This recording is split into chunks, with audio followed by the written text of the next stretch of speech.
To understand the background and what they were attempting to do, you have to understand a bit about the history in their times. Okay, so this ultimately was completed, or certainly approved, if you will, by 56 signers on on July the 3rd, 1776. Okay, now ultimately celebrated on July the 4th. And the Declaration, think about the situation that these folks had been through. Okay, so you had the Pilgrims who came here in the 1620s. And recall who the king was when they came. Okay, so King James. Now, King James is memorialized in the King James version of the Bible. And you would think from that, boy, James must have been a godly man. He has an entire version of the Bible that was dedicated to him. That really wasn't the case. King James was a bit of a tyrant. And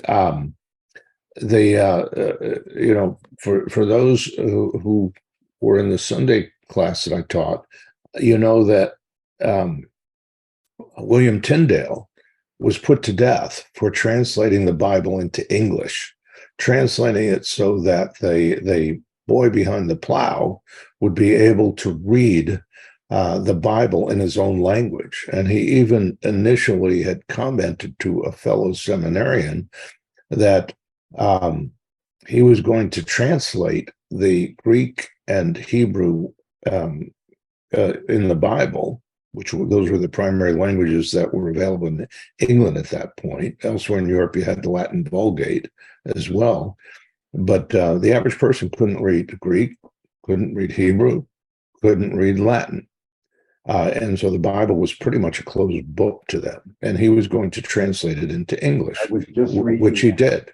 I'm sorry? See, I got it up here. I'm sorry, I didn't hear you, Jim. Okay. I'm sorry. I was just before we had come on, I had been reading the Declaration of Independence, and I was comparing all the things he did to what we are experiencing now. Oh, yeah. I mean, the James was a tyrant. He was an absolutist, and he held to a view. In fact, he was absolutely the strongest monarchical proponent of the divine right of kings. And what's important is that that was a political doctrine that was in defense of the absolute authority of the monarch. And it was fairly commonly held, certainly in the early 1600s and well into the 17th century, and even to some degree into the 18th century. And what that asserted was that the king derived his authority from God, and that in fact the king was Adam's descendant. He was a direct descendant of Adam. That the king that God had made a contract with Adam that you read in Genesis, where Adam had absolute authority over the animals and over everything and over his children. And part of the argument was that Adam was the first father, and that responsibility of being the father fell upon the king. And it was the idea that God put in place the king to control the everything related to the body politic, everything related to day-to-day living. And the whole divine right theory originated in Europe. And it could be traced really to the medieval idea that God awarded temporal power to the political ruler, and that he awarded spiritual power to the church. Now, in England, you may know that the king was also the head of the church. So even when Queen Elizabeth died, one of her titles was the head of the church. King Charles is the head of the Church of England. The Archbishop of Canterbury reports to the king. And so by the 16th and 17th centuries, the monarchs were asserting their authority in matters of both church and state. And so King James I of England, and he pretty much reigned from the early 1600s, I think 1603, until about 1625, was really kind of the foremost exponent of the divine right of kings.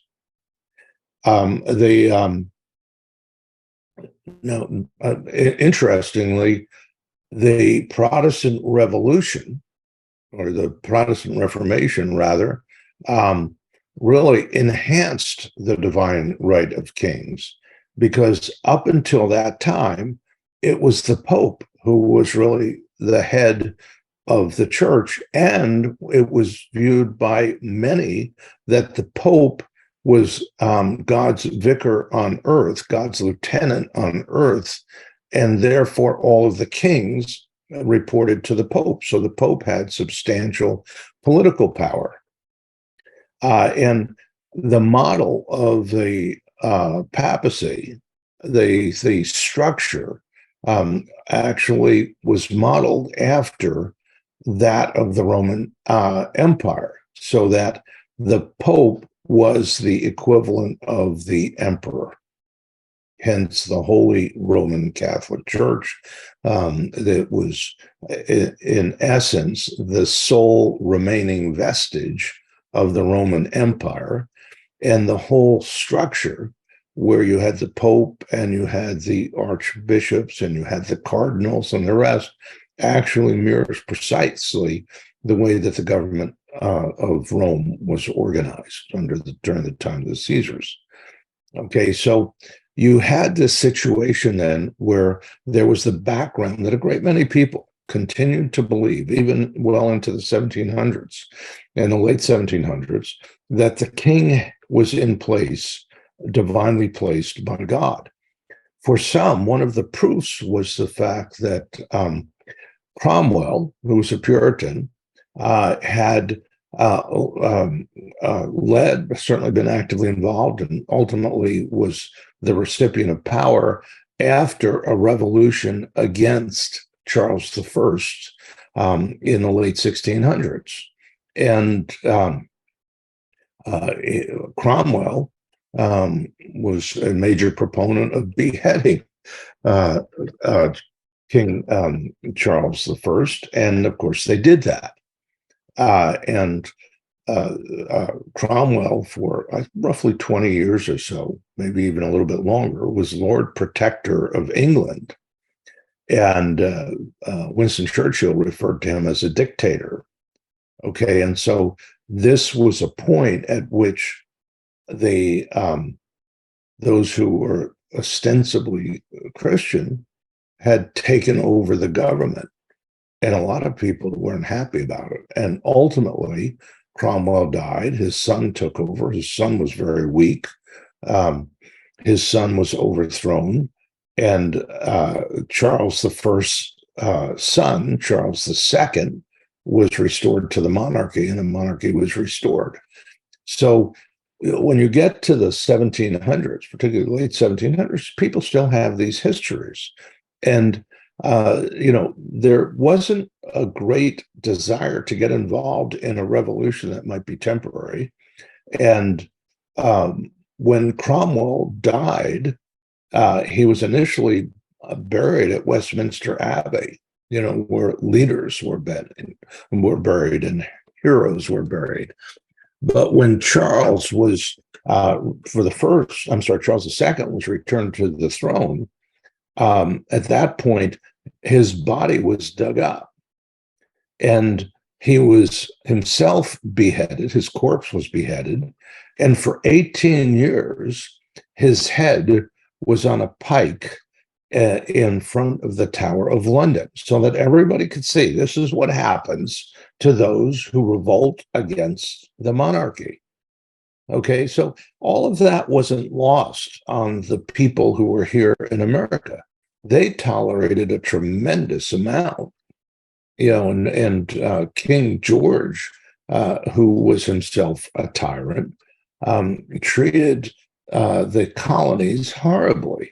And but you had a tremendous number of Tories who were faithful to the monarchy, not because they loved the monarch, but because they knew what had happened in previous revolutions. Okay, and then you had behind that the idea that the king somehow was in place because of God. He was God's lieutenant here on earth. All right. And so John Locke wrote against these things. Locke in 1681 was arrested, tried, and acquitted of treason by a London jury for what he had written. He wrote against divine right. And then ultimately he fled to Holland and he died in 1683. Now, John Locke, the name may be familiar, philosopher, committed Christian, who wrote about the king and the government and the relationship with God. And he wrote a response to the political situation in the 1680s. And in the preface to the work, he made clear that the arguments of what he was saying were in essence a justification of Cromwell's revolution, and he spoke as well about the other kings and his philosophy, which he backed up with scripture. And he said, look, there's a creating God, and all humans are God's servants in virtue of that relationship, including the king, and that God created humans for a certain purpose, and that was to live a life according to his laws, and so doing, inherit eternal salvation through faith. And most importantly, God gave humans just enough intellectual and other abilities necessary to achieve that end, so that humans, using the capacity of reason, are able to discover that God exists. They're able to discover that what his basic laws are in nature and the duties that they entail. And then also, he said, enough to acquire sufficient knowledge so they can perform their duties and therefore lead a happy and successful life. So the goal then was that people on this earth had sufficient from God so they could lead a happy and successful life. That's important because you see that reflected in the Declaration of Independence. And then they can come to recognize that some actions, such as failing to take care of one's children or to keep one's contracts or keep one's words, that those things are morally reprehensible and they're contrary to what he called natural law, which he said was identical to the law of God. And he said there are other laws you can discover by reading the scriptures, but there are certain things that you can know just from nature. So the Declaration of Independence talks about nature and nature's God, and that's referring back to John Locke and John Locke's view of things. So now Locke was writing from within a Protestant framework, and so his attitude toward Roman Catholicism was hostile, and he rejected the claim of papal infallibility. He also rejected the claim of the king being infallible. As he wrote, he presented something that he called common sense, and he claimed that this doctrine was just common sense. that the whole idea of the king having the right to rule because of his descent from Adam's first contract could not be supported by any historical record. Any other evidence could not be supported in any way, and any contract that God and Adam might have entered into would not be binding on remote descendants thousands of years later, even if you could prove a line of descent from the king to Adam, which you could not. And so you had a great many people who said what Locke had to say was decisive, and that was key to undermining this divine right of kings. But you had others who weren't steeped in his philosophies, who didn't study the philosophers at all, who weren't necessarily educated, who just held to this view that the king was put in place by God, and you should not rebel against the king. After all, look what happened to the Puritans. Look what happened to Cromwell's followers. Look what happened when people did revolt in the past. Okay, so anyway, now let's take a look at the Declaration of Independence, and you'll see how so much of this ties in, and that what we're looking at here is not so much something that is just a declaration to the people of that time, but it is a defense before God of the right of the people to revolt. Because, I mean, how do you revolt against the king if you believe that God put him in place? And so it starts out and it says, when in the course of human events, it becomes necessary for one people to dissolve the political bands which have connected them with another, and to assume among the powers of the earth the separate and equal station to which the laws of nature, so you can hear John Locke, the echo of John Locke, and of nature's God entitle them, a decent respect to the opinions of mankind requires that they should declare the causes which impel them to the separation. Now, Thomas Jefferson was not a traditional Christian in that he did not accept all of the Bible as being from God. So his copy of the Bible, he did his translation, which wasn't so much a translation as it was an excision. He took out sections that he felt were not necessarily from God. So if you read his Bible, there are large sections missing, particularly in the New Testament. And for Thomas Jefferson, it was the laws of nature and nature's God, the things that you could reason, that came above the Bible. For the typical evangelical today, and certainly this is my belief, it is the Bible that comes before anything, and that we can deduce things in nature from reading the Bible. In fact, there are a lot of scientific discoveries that have been made as people have read the Bible. Some time back, I shared about Psalm 8 and how Matthew Fontaine Maury discovered the currents in the North Atlantic, one pathway of currents going to the west from England, a second pathway coming back to the east from America. And that was critical when the clipper ships were plying their trade so that they were not becalmed.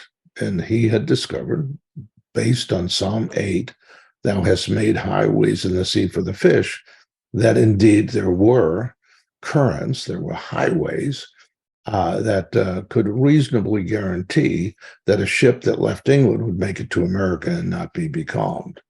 And a ship that left America could reasonably make it to England without getting becalmed. And so there are many other things like that. The star counts, the number of stars in the sky, and so on. Popular thinking was that there were 3,000, maybe a few more that you could count with the naked eye, and that's all the stars there were. The Bible says the number of the stars is as the sands of the seas, basically a very large finite number. Okay, so Jefferson who certainly was a central figure in writing this, speaks of the laws of nature and of nature's God, echoes of John Locke. And he says that the decent respect to the opinions of mankind requires that they should declare the causes which impel them to the separation. So he's saying the reason we're saying this is before men, we want them to understand why we are doing this. We're explaining it. But he, prior to that, says this all has to do with the laws of nature and of nature's God. And so it's a proclamation to God as well. Okay, now, this also would be a document that would help to perhaps convince some who were loyalists, who were Tories, who were committed to the monarchy, that the revolution was rational. Okay, again, John Locke had to do with reason, and that this was rational, that this was common sense. And Thomas Paine took his title, Common Sense, from John Locke. That was a treatise that he wrote that was quite influential. And so it was not lost on the writers that they needed to influence the people, but they needed to solve this theological problem. They needed to say how people can revolt against the king if the king is put in place by God. Isn't that a revolution against God? And so first that initial statement. And then he says, look, there's some things that are obvious. We hold these truths to be self-evident, that all men are created equal. Okay, so the king is not over and above. The king does not have some special inheritance from Adam, that we are all created equal, equally descended from Adam, and that they are endowed by their creator with certain unalienable rights. So the fact that we are created is key to the rights that we have. Now, people today, so many, don't make that linkage, but that is absolutely specifically laid out here in this declaration. It is our creation that makes us equal. If we were not created, but we just happened randomly, then what basis is there for equality? There is none. And because we are created equally, we have certain unalienable rights. And then among these are life, liberty, and notice this, the pursuit of happiness. Again, the echo of John Locke, that to secure these rights, governments are instituted among men. So now they're telling us, here's the purpose of government. The purpose of government is to secure these rights, to keep them safe. Life, save the people, protect the people. Liberty, keep them free. And then the pursuit of happiness, permit them to spend their lives pursuing happiness. Again, you hear the echoes of John Locke. Deriving their just powers. And so this is it. Where do they get their just powers? Well, it says from the consent of the governed, because we're all equal. The people decide, not the king. And that whenever any form of government becomes destructive of these ends, it is the right of the people to alter or to abolish it, not the king. And to institute new government, laying its foundation on such principles and organizing its powers in such form as to them shall seem most likely to affect their, and notice this, safety and happiness. Again, the influence of John Locke.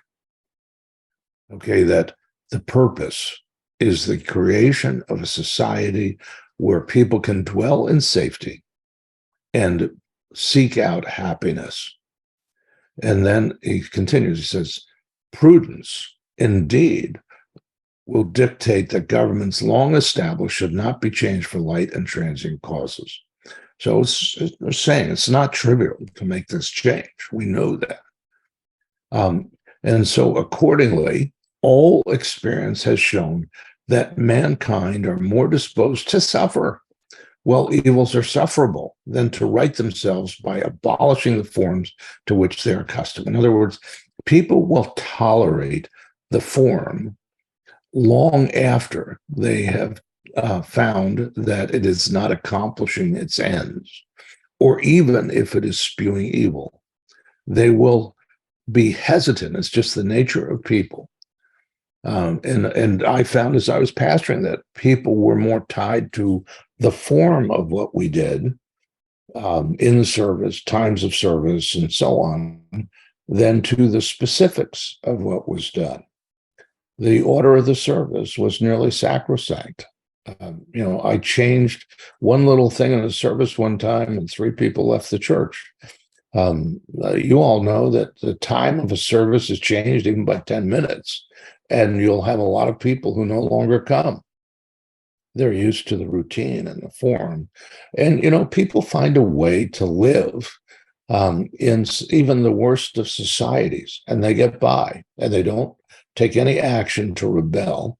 They just get by. And you think of all the nations in the world and all the struggles that people have gone through, and you find very few rebellions. People just tolerate this. And that's really what he's saying here, that as long as it's tolerable, people will tolerate things. But he says, but when a long train of abuses and usurpations, pursuing invariably the same object, evinces a design to reduce them under absolute despotism. So he says, when it gets so bad that you're dealing with a total despot, then he says it is the right, it is their duty to throw off such government and to provide new guards for their future security. Okay. All right. So again, talking about security, the ability to be safe and happy. Such has been the patient sufferance of these colonies, and such is now the necessity which constrains them to alter their former systems of government. So he's saying now it's necessary. It's gone from something that, hey, we could sort of live with it, but it just continues to get worse and worse. And it's gotten to the point where even those who would seek to maintain the same form, it's overwhelming. We have to change it. In fact, it is necessary. And so he says that constrains us to alter our former system of government. And he says the history of the present king of Great Britain is a history of repeated injuries and usurpations, all having in direct object the establishment of an absolute tyranny over these states. Okay, so this is now their claim. All right, and that's the claim, and he gives a rational explanation as to what the purpose of government is, the place of God, the place of reason. I mean, just these first couple of paragraphs, these are brilliant. It puts everything with great clarity as to why this is happening, but there are no facts. And so now he gives the facts, and he says, to prove this, let facts be submitted to a candid world. All right, and then he just goes through and he lists the facts. He has refused his assent to laws, the most wholesome and necessary for the public good. In other words, he doesn't follow the law himself, and he just dictates, he mandates. He, executive privilege. He has he has a pen and a phone, and he just does whatever he wants. You may hear an echo of that in our own government. He has forbidden his governors to pass laws of immediate and pressing importance. In other words, he has overruled those who reported to him, who had the responsibility to pass laws in the colonies and elsewhere. And he said he's forbidden them until he assented. So he says, unless suspended in their operation till his assent should be obtained. And when so suspended, he has utterly neglected to attend to them. So in other words, it just let things continue on. He's refused to pass other laws. So some laws he's just ignored. He's kept those who reported to him, the governors and such, from passing laws. He has refused to pass other laws for the accommodation of large districts of people, unless those people would relinquish the right of representation in the legislature a right inestimable to them and formidable to tyrants only. So they're making the case that he's a tyrant, and then they continue on, and he says he's called together legislative bodies, but he's done it at places that were, quote, unusual, uncomfortable, and distant. And he says for the sole purpose of fatiguing them into compliance with his measures. And then he dissolved representative houses repeatedly for opposing with manly firmness his invasions on the rights of the people. So he said, it's saying here, whenever someone would come and attempt to present rationally with common sense that what he was doing was wrong, he dissolved their representative houses, parliaments, and so on. And it all continues on, one after another. He's done things like taking control of the judiciary. He's made the judges dependent on his will alone for the tenure of their offices and the amount and payment of their salaries. He's created a variety of new offices or czars and sent hither swarms of officers to harass our people and eat out their substance. Then he's kept standing armies amongst us without the consent of our legislatures. He has sought to change the role of the military. They had been independent. But now he has sought to make them superior to the civil power. Okay, and he continues on. He began quartering large bodies of armed troops among us in their homes and so on. They have mock trials, kangaroo courts. He limited their trade with other parts of the world. He imposed taxes without our consent. He has deprived us, in many cases, of the benefits of trial by jury. And in many cases, he just did that by imprisoning people pending trial for years. He has deported people and tried them outside England for pretended offenses. Okay, and he continues on and continues on and continued on. And so you see that the elements of tyranny are listed in here. And then he sought to divide the people. He has excited domestic insurrections amongst us and has endeavored to bring on the inhabitants of our frontiers the merciless Indian savages whose known rule of warfare is an undistinguished destruction of all ages, sexes, and conditions. Okay, and what you've seen, whether it was the brown shirts, in Europe prior to World War II, you see Antifa, BLM today, and the same kinds of patterns reappear when you begin to see tyranny. Now, having listed this litany of things that the king has done that justify getting rid of the king, or certainly at least breaking the bands, not necessarily getting rid of him as King of England, just breaking the bands that tie us politically to England here in the colonies. And then the declaration continues on. It says, in every stage of these oppressions, we have petitioned for redress in the most humble terms as we approached it legally. Our repeated petitions have been answered only by repeated injury. A prince whose character is thus marked by every act which may define a tyrant is unfit to be the ruler of a free people. Okay, so that is the claim. He's unfit. Nor have we been wanting in attentions to our British brethren. We have warned them from time to time of attempts by their legislature to extend an unwarrantable jurisdiction over us. We have reminded them of the circumstances of our emigration and settlement here. Okay, they had charters. We have appealed to their native justice and magnanimity. and we have conjured them by the lies of our common kindred to disavow these usurpations, which would inevitably interrupt our connections and correspondence. They too have been deaf to the voice of justice and of consanguinity. Yeah, sorry, that's oops, my apologies. Bumped the mouse. And okay, so he's saying that, look, we've petitioned Parliament; they've ignored us. We must therefore acquiesce in the necessity which denounces our separation and hold them, as we hold the rest of mankind, enemies in war, in peace friends. All right, and so now the action. We therefore, the representatives of the United States of America.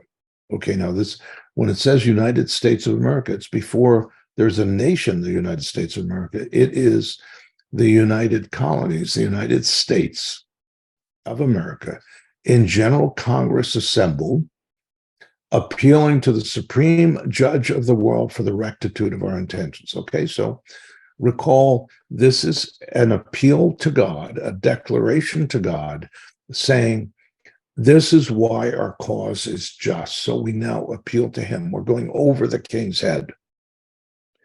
And we do in the name and by authority of the good people of these colonies, solemnly publish and declare that these united colonies are, and of right ought to be, free and independent states, that they are absolved from all allegiance to the British Crown, and that all political connection between them and the state of Great Britain is and ought to be totally dissolved, and that as free and independent states, they have full power to levy war, conclude peace, contract alliances, establish commerce, and do all other acts and things which independent states may of right do.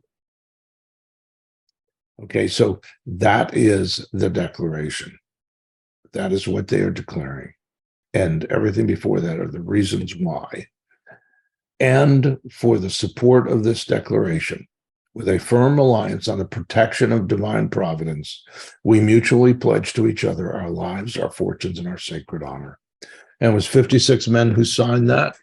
And for every one of those men, it cost them a huge amount. For many, it was their lives. For others, it was everything that they owned. Some of them died destitute. Some of them were tortured. At least 5 were tortured before being put to death. And the incredible separations they had from their families. Many fought directly. I mean, it was an incredible thing. And it was only by their sacrifice